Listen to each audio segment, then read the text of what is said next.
तो कुल मिलाकर छत्तीसगढ़ के बाद में मध्य प्रदेश का एग्जिट पोल 230 सीटों का रिपब्लिक, मोट्राइन का, बीजेपी, कांग्रेस और अदर्स के आंकड़े देखें, वहां भी स्थिति देखें। भारतीय जनता पार्टी 118 से 130 सीटें, जबकि कांग्रेस पार्टी 97 से 107 और अदर्स के खाते में मैक्सिमम 2 सीट्स जा सकती हैं।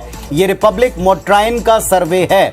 तो यहां भारतीय जनता पार्टी को बढ़त दिखाई जा रही है और कांग्रेस पार्टी 97 से 107 सीटों के बीच। और दोनों आप सर्वे में देखें या दोनों स्टेट में आप देखें, कयास इस तरह के पहले से लगाए जाते रहे। हमारे साथ में editor in chief IBC24 Ravikant Mittal ji बने हुए। रवि जी, मध्य प्रदेश का भी एग्जिट पोल आया है, एक पोल आया, बताइए आप क्या लग रहा आपको, ये नतीजों के करीब हो सकता है?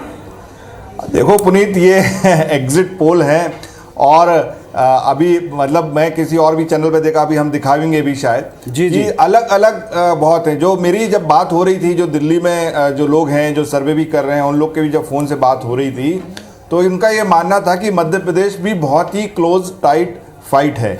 वहाँ पर भी आजकल जो नया ट्रेंड है उसमें वोटिंग परसेंट तो बढ़ रहा है, वोट जनता देने ज़्यादा आती है, लेकिन बोलना उसने बंद कर दिया है, बताती नहीं है कि उसने किसको वोट दिया है। लेकिन अगर हम इन नतीजों की तरफ जाएं तो ये एक बार फिर सिद्ध होता है कि जो शिवराज सिंह की जो महिलाओं के लिए जो लाडली बहन योजना थी, लाडली बहना योजना, उसका असर हुआ है। क्योंकि जब मैं मध्य प्रदेश में मैं भी घूम रहा था तो ऐसा लगा था कि कई पॉकेट्स में इस योजना का काफ़ी असर है।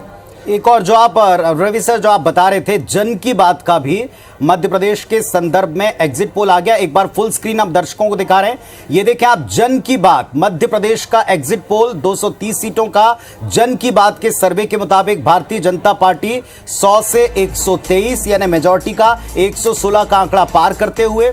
दूसरा, कांग्रेस पार्टी की स्थिति देखें, उसमें 102 से 125 यानी यहां भी मामला एकदम क्लोज फाइट का फंसा हुआ और अदर्स 5 दिखा रहे हैं। तो ये 2 एग्जिट पोल अभी मध्य प्रदेश के संदर्भ में आ चुके हैं। लेकिन पुनीत, इतना बड़ा रेंज है कि आप 20 सीटों का रेंज कभी मतलब आप उसी समय देते हैं कि जब आप श्योर नहीं है कि क्या है। भाई ±5 तो समझ में आता है, आप ±10 कर लीजिए, वो भी समझ में आता है। लेकिन अगर आप 20-20 का रेंज दे रहे हैं, मतलब कि आपके पास कोई रिजल्ट, अब इतने में तो कहीं भी किसी का आ सकता है। तो ये जो इस तरीके की रेंज आती हैं, ये थोड़ी नई प्रैक्टिसेस हैं, पहले ऐसा नहीं होता था। हम इतने समय से एग्जिट पोल करते चले आ रहे हैं। इनफैक्ट इस देश का सबसे बड़ा एग्जिट पोल दूरदर्शन पर किसी 97 में हमने पहली बार किया था। तो उस समय तो केवल -3 +3 तक का रेंज होता था, मतलब, और उस समय नई विद्या थी। तो लेकिन इस तरह की रेंज है। तो मैं जो आपको बात बता रहा था कि वोटर साइलेंट है, वो बोल नहीं रहा है, और यही इन एजेंसियों के लिए परेशानी का सबब है जो कि इतनी रेंज में ये दे रहे हैं। हालांकि बीजेपी को पॉजिटिव ये लोग दो पोल तो दिखा रहे हैं, ये समझ में आ रहा है। पिछली बार भी रवि सर जो आप बोल रहे हैं, पिछली बार आप एग्जैक्ट रिजल्ट देखिएगा 2018 के, वहां बिल्कुल ठीक आपने कहा, केवल 5 सीटों का फर्क था। वोटिंग परसेंटेज के फर्क के बावजूद अगर हम सीट वाइज देखते तो केवल 5 सीटों का फर्क था बीजेपी कांग्रेस में। यहां 20-20 की कैपिंग आप लगा रहे हैं, बीच का 20 सीटों का, और 20 सीटों में बहुत सारी चीजें उलट पलट सकती है। किसी भी पक्ष में एक बड़ा आंकड़ा दे सकती है, दूसरे पक्ष को बड़ा नुकसान पहुंचा सकती है। कुल मिलाकर अभी एग्जिट पोल हमारे पास में और एक आता जा रहा है मध्य प्रदेश का।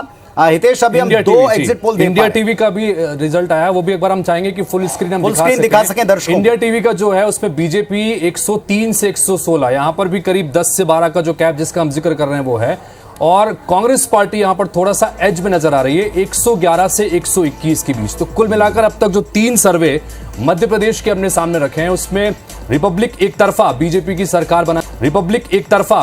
सरकार बनाने की बात कहता नजर आ रहा है। और बाकी जो 2 सर्वे हैं उसमें कांग्रेस पार्टी थोड़ी सी एज में है, लेकिन मुकाबला बहुत कांटे का यहां पर है, क्योंकि 116 जो हासिल करेगा वो मध्य प्रदेश की सत्ता पर बैठेगा। और ऐसी स्थिति में ये जो अभी दोनों ही जगह के सर्वे हम दिखा रहे हैं, यहां पर बहुत नेक टू नेक स्थितियां देखने को। और अगर बाकी दोनों सर्वे को आप देखें तो मेजॉरिटी तक पहुंचते हुए दोनों के हाई रेंज दिखा रहे हैं। इंडिया टीवी CNX का आप सर्वे देखें, 103 से 116 बीजेपी यानी 116 का आंकड़ा पार, मेजॉरिटी ये भी प्राप्त कर सकते हैं इस सर्वे के मुताबिक।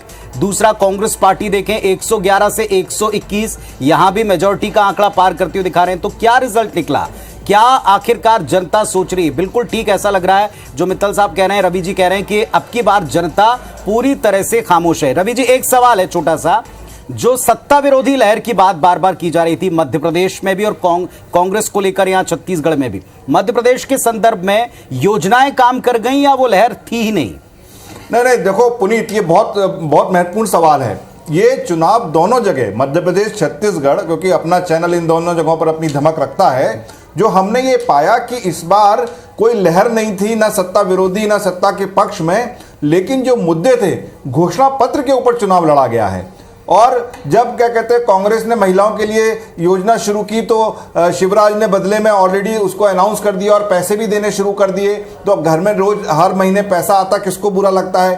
तो ये जो चीजें थी, इस चीज को लेकर ज्यादा चुनाव लड़ा गया है। तो इसलिए इस तरीके का अगर जो हम एग्जिट पोल के नतीजे भी देखें तो ऐसा लग नहीं रहा कि कोई सत्ता विरोधी या सत्ता के पक्ष में कहीं लहर चली हो। एकदम मुद्दों के जो चुनाव घोषणा पत्र थे, जो घोषणाएं थी, उनके ऊपर चुनाव लड़ा हुआ लगता दिख रहा है अभी तक के रिजल्ट से।